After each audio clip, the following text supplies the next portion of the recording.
بسم اللہ الرحمن الرحیم۔ شاہ شمس تبریز رحمۃ اللہ علیہ مولانا جلال الدین رومی رحمۃ اللہ علیہ کے پیر و مرشد تھے۔ یہ ان دنوں کا واقعہ ہے جب مولانا رومی شاہ شمس رحمۃ اللہ سے واقف کار نہ تھے۔ ایک دن شاہ شمس تبریز مولانا رومی کے مکتب جا پہنچے۔ وہاں مولانا رومی بیٹھے کچھ کتابوں کا مطالعہ کر رہے تھے تو شاہ شمس نے ان سے پوچھا، "این چیست؟ یہ کیا ہے؟"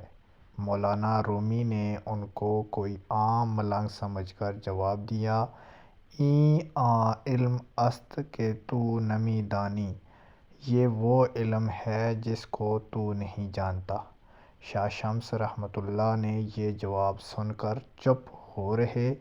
تھوڑی دیر بعد مولانا رومی کسی کام سے اندر کسی جگہ گئے۔ واپس آئے تو وہ اپنی نادر و نایاب کتابیں غائب پائیں۔ چونکہ شاہ شمس وہیں بیٹھے تھے تو ان سے پوچھا۔ شاہ شمس نے مکتب کے اندر سے پانی کے تالاب کی طرف اشارہ کیا اور کہا، "میں نے اس میں ڈال دیے ہیں"۔ یہ سن کر مولانا رومی حیران و پریشان رہ گئے۔ جیسے کاٹو تو بدن میں لہو نہیں۔ اتنی قیمتی کتابوں کے ضائع ہونے کا احساس ان کو مارے جا رہا تھا۔ تب کتابیں کچی سیاہی سے ہاتھ سے لکھی جاتی تھیں۔ پانی میں ڈالنے سے ان کی سب سیاہی دھل جاتی تھی۔ شاہ شمس نے دکھ زدہ لہجے میں بولا، "میرے اتنے قیمتی نسخے ضائع کر دیے"۔ شاہ شمس رحمۃ اللہ علیہ ان کی حالت دیکھ کر مسکرائے اور بولے، "اتنا کیوں گھبرا گئے ہو؟ ابھی نکال دیتا ہوں"۔ یہ کہہ کر شاہ شمس اٹھے اور تالاب سے ساری کتابیں نکال کر مولانا رومی کے آگے ڈھیر کر دیں۔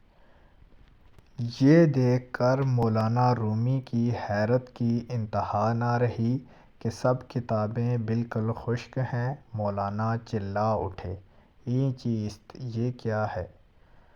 شاہ شمس نے جواب دیا، "این علم است کہ تو نمی دانی"۔ یہ کہہ کر شاہ شمس چل پڑے۔ ادھر مولانا رومی کے اندر کی دنیا جیسے الٹ پلٹ چکی تھی۔ وہ اپنی دستار پھینک کر شاہ شمس تبریز رحمۃ اللہ کے پیچھے بھاگے اور جا کر ان کے پاؤں میں گر پڑے کہ خدا کے لیے مجھے معاف کر دیں اور مجھے اپنے قدموں میں جگہ دیجیے۔ شاہ شمس نے انہیں اٹھا کر سینے سے لگایا اور کہا، "میں تو خود ایک عرصے سے تیری تلاش میں تھا۔ مولوی ہرگز نہ شد مولائے روم، تا غلام شمس تبریز نہ شد"۔ اس واقعہ سے یہ پتہ چلتا ہے کہ علم دو طرح کا ہے۔ ایک وہ علم جسے علم ظاہر کہتے ہیں اور جو انسان کی ظاہری زندگی کے معاملات میں رہنمائی کرتا ہے، جسے عرف عام میں شریعت کہتے ہیں، اور یہ علم کتابوں سے حاصل ہوتا ہے۔ مولانا روم یہاں علم ظاہر کی نمائندگی کر رہے ہیں۔ دوسرا علم جس کی نمائندگی حضرت شاہ شمس تبریز رحمۃ اللہ علیہ کر رہے ہیں، وہ علم باطن ہے، جسے قرآن میں علم الاسماء اور علم لدنی بھی فرمایا گیا ہے اور عرف عام میں اسے علم معرفت کہتے ہیں۔ یہ وہ علم ہے جو کتابوں کے بجائے سینہ بہ سینہ منتقل ہوتا ہے، جس کے بارے میں نبی کریم صلی اللہ علیہ وآلہ وسلم کا فرمان ہے، "علم سینوں میں ہے نہ کہ سطروں میں"۔ اس علم کے حصول کا ذریعہ مرشد کامل کی صحبت میں اسم اللہ ذات کا قلبی ذکر ہے۔ جب کہ ذکر اللہ سے دل پاک ہو جاتا ہے تو روح بیدار ہو جاتی ہے اور انسان پر اس علم کے اسرار منکشف ہونے لگتے ہیں۔ ظاہر میں چاہے ہمیں کوئی بھی علم حاصل ہو، علم معرفت صحبت شیخ میں اسم اللہ قلبی ذکر سے ہی حاصل ہوتا ہے۔ حضور سید سخی سلطان باہو رحمۃ اللہ علیہ، آپ اپنی تصنیف محق الفقراء میں فرماتے ہیں، علم تصوف اسم اللہ سے حاصل ہوتا ہے۔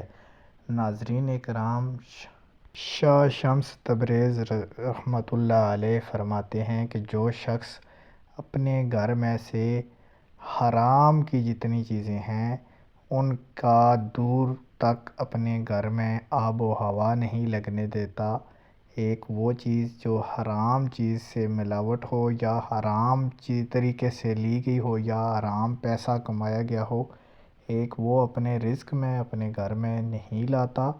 اور دوسری یہ ہے کہ کسی ناحق کا حق چھین کر کھانا، یعنی کہ کسی بھی یتیم غریب مسکین کی کوئی چیز لے لینا، اس کا حق کھانا، یہ جب تک آپ کے گھر میں نہیں ہوں گی دو چیزیں، انشاءاللہ تعالی جتنے مرضی برے حالات ہوں اللہ تعالیٰ کی ذات آپ سے ناراض نہیں ہوگی۔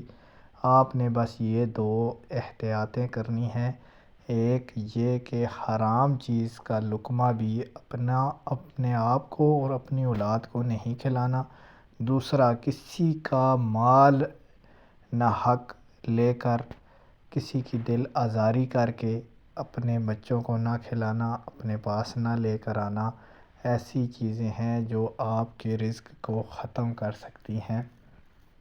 اور ایک اور بات کہ کبھی بھی زندگی میں سچائی کا دامن نہ چھوڑنا، جو شخص سچ بولتا ہے ہمیشہ جیت اسی کی ہوتی ہے، کیونکہ سچائی کی کوئی دلیل نہیں ہوتی، سچا بندہ سچا ہوتا ہے اور جھوٹ کی دلیلیں ہوتی ہیں۔ اگر آپ جھوٹ بولیں گے تو اس کے لیے اور جھوٹ بولنے پڑیں گے، جب تک آپ سچے رہیں گے اللہ تعالیٰ کی ذات آپ کے اوپر رحمتیں برکتیں کامیابیاں کریں گی۔ سچائی کا رستہ بہت آسان ہے، لوگ دنیا والے کہتے ہیں کہ یہ رستہ مشکل ہے، لیکن یہ جو بزرگان دین ہیں ان کا کہنا ہے کہ سچا بندہ سب سے زیادہ میٹھا ہوتا ہے، کیونکہ سچ میٹھا ہوتا ہے، کیونکہ یہ ہمارے نبی کریم صلی اللہ علیہ وآلہ وسلم کی ذات خود بھی بولتے تھے اور دوسروں کو بھی تلقین کرتے تھے، اور حضور کی ذات سے زیادہ میٹھی ذات کسی کی بھی نہیں ہے۔ یہ آج کل کے لوگوں کی باتیں ہیں کہ سچ کڑوا ہوتا ہے۔ اگر آپ کو ہماری ویڈیو اچھی لگے چینل کو سبسکرائب کریں، ویڈیو اپنے پیاروں تک شیئر کر دیں۔ جزاک اللہ۔